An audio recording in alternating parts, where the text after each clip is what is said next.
के चक्कर में हम कबीर को तो नहीं खो सकते। हुई है ना, निकाह तो नहीं हुआ जो टूट नहीं सकता। क्या पता रिया ये सब कुछ एक प्लान के तहत कर रही। ये दिलों के फैसले होते हैं। अच्छा ठीक है, मैं चली जाती हूँ उनके घर। रिया, मुझे लगता था कि जीत गया, हम जीत गए, लेकिन देखो अब तुम यहाँ मेरे सामने खड़ी हो। ना मिले ना तो मैं सच में मर जाऊंगा। के लिए मेरे होके मैं रिया शेरनी है, खुद शिकार करके लाएगी। कोई जुदा नहीं कर सकता। अगर मैं तुम्हें खुद छोड़ के चली जाऊं तो जान से मार दूंगा।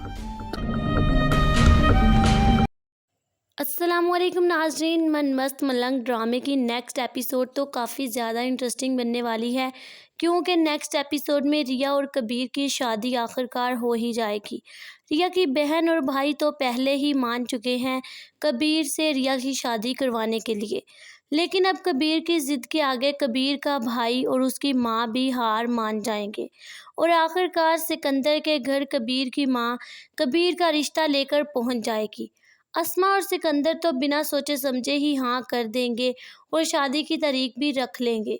अस्मा को तो लगता है कि रिया शादी के बाद कबीर का जीना दो भर कर देगी और कबीर को छोड़कर आ जाएगी, जिस पर कबीर रिया की जुदाई बर्दाश्त नहीं कर सकेगा।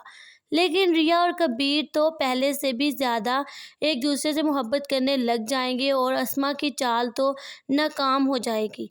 कबीर रिया से कहता है कि देखो, मैंने तुम्हें कहा था कि इस कमरे में तुम सिर्फ दुल्हन बनकर आओगी और आज वो दिन भी आ ही गया। आज मैं जीत गया हूँ रिया, और आज हमारी मोहब्बत भी जीत गई।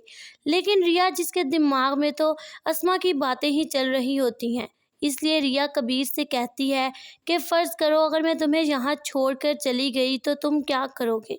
जिस पर कबीर रिया से कहता है कि ऐसा तो हरगिज़ नहीं होगा और अगर तुम चाहो तो फिर भी नहीं होगा।